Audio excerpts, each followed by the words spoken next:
So, dito pa kami sa Disciplina Village sa Barangay Bignay, Valenzuela City. So, ito yun. Issues nila. So, bale 104 buildings lahat dito. 36 units per building. 3 stories. May relocation, kami rin po yung umaharap. Implemented through NSA. Ayun. Ito po yung... unit may CR yan. Opo, meron Meron po yan. yan, service area, CR, Actually, 27 square meters. Yan dun yung size ng Sadisod na 48. 27. Loftable po. Pero ang floor Ayun, size sabi mo na 16 square meters, square loftable. Ito na yun. Ayan, National High School. may high school dito. Yan, ito. Then, of course, mga daycare centers. Multipurpose. Pagawa ng eskwelahan interpret na. Ayan. Opo. Sabay na po yan. Nung pinatayo ito. So, bali, ang total area nito is nasa almost 12 hectares. Ayan. Inaati Janel na. Then, ilang families na yun dito? 4,000 na ba yun? Ay, 3,500. 3,500 yung capacity. Nasa 3,037. 3,500 halos sa ano na siya? Occupied. 3,500 families nandito. But this village can accommodate about 3,700 families. Ganda ng mga ano. Ayun po, pupuntahan na natin ako unit. Ito, actual units. Titingnan natin. Atin mga kaibigan. Mga kaibigan, of course, kasama natin ngayon si Tony Rox. Tinitingnan yung mga sitwasyon ng mga ano. Ako, ano titingnan niya rito?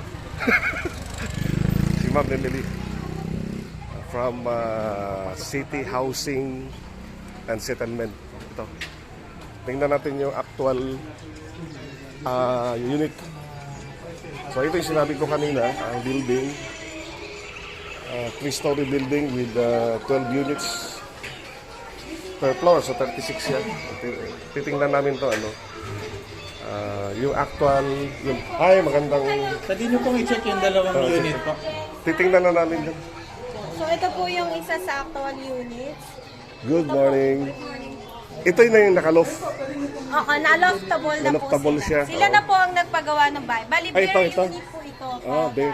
Tinurn over po sa kanila. So sila na, itong Sila na po stairway, nag-improve.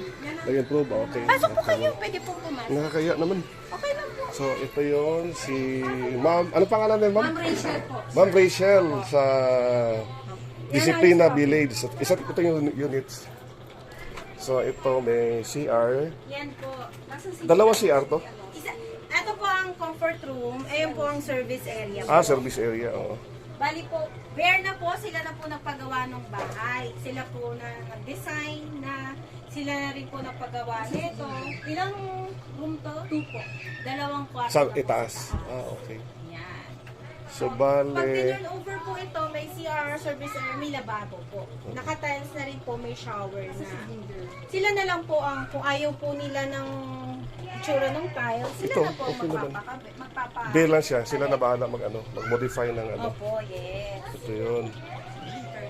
So bali ito yung sabi mo kanina 16 siya plus 11 sa itaas, Opo, 27. 27. So more or less ano to eh.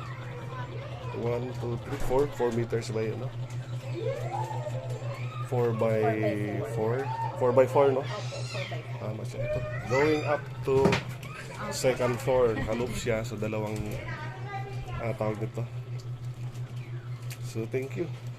Thank you Ma'am po. Rachel. Opo, thank you Thank you. po. So sa kabila naman po, 3 rooms. Same ano, Same size po. same size lang. Sila nasa kanila na kasi yun eh. Opo. Pero 3 rooms na po ito. Ito 2 rooms po. Okay. So, Ito 3 rooms daw sa itaas. pwede niyo Dito po na lang. tingnan yung taas. Dito na pwede. Patingin lang ayan. So we have naka-roof din to. So we have 3 rooms Pakistan. sa itaas. From Ayan ito. Austria. So ito yun. Hindi pwede magpasi sa kilong dito. Kakagi siya sa ganun. Opo, nakaganon siya. Yung 6'2 na, yung 6'2 eh, nakayuko po. So sa taas po, may 3 kwarto po. Kumbaga, sila na po ang magpapagawa. Sila na bahala kung ilan yun. Notify niya. Si nanay. Anong pangalan nito? Sila Ah, naman si po Ann yung pamilya na naapektuhan ng expressway. Ah, expressway sa mga ano, Sa construction. NLEX. So, may likod po kami ng, ng People's Mart. Ayun, yun. Mismo doon. So yung mga beneficiaries kasi dito, yung mga families na affected na mga government construction projects. Yan. Kailan sila nalipat dito? 2017? Yes. Tagal-tagal na. Opo. 2017, 5 years na. Doon sa pinanggalingan nyo, matagal kayo doon. Oo. Kumbaga, doon yung pinanganak yung pinaka-panganay ko eh. So, ano naman ang comparison ng kuhan? Buhay. Makita lang mo doon kasi malapit kami sa mga supermarket, lalo-lalo munisipyo, walking distance din sa market. Kaya lang, wala kayong magawa kasi kailangan ng gobyerno. Yeah. Kailangan Wala kayong project. magagawa. Basta kailangan ng gobyerno para sa ikagaganda ng pamilya, ng Pilipinas. Oo nga. Hindi naman pala sila nakatira doon sa mga river bank. Hindi po, hindi po. Opo. Yung mga nakatira na sa Palyahan River, yun yung nandun sa pulang building.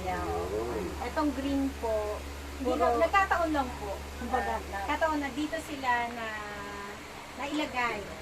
So, yung waterways nandun sa pulang building. Pero yung dating bahay nyo na eh. Malaki siguro, no? Oo, mayroon mo kaming paupahan and then underground yung bahay lupa. Binayaran naman kami, kaya lang it's not, kaya lang marami nagawa. Hindi yung value nung talagang Oo. Kaya lang ang gobyerno mo kasi, siyempre, maglilisen tayo sa gobyerno. Diba? Okay naman. Listen, para gumanda ang ng Pilipinas. Ganun lang. Kailangan na. So, okay. kailangan. Still one CR, may CR.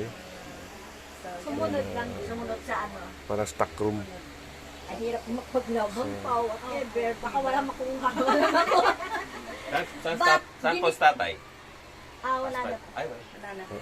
Maganda naman ho, pa kasi nakakuha din naman ang anak kong apat sila. Tiging-isa po yun. Ay, maganda. Isang unit. Tiging-isang unit po yung apat. Kasi hindi ko pinangalan sa kanila. Kasi kung sino mababayaran, hindi mabibigyan. So, pinangalan ko lahat sa akin tsaka sa isang anak ko para nakakuha yun. Wala. Oo nga. Gano'n lang naman, abilidad lang naman sa pagsabi sa mga nag-ano eh. Ano lang naman. At least, swerte din mga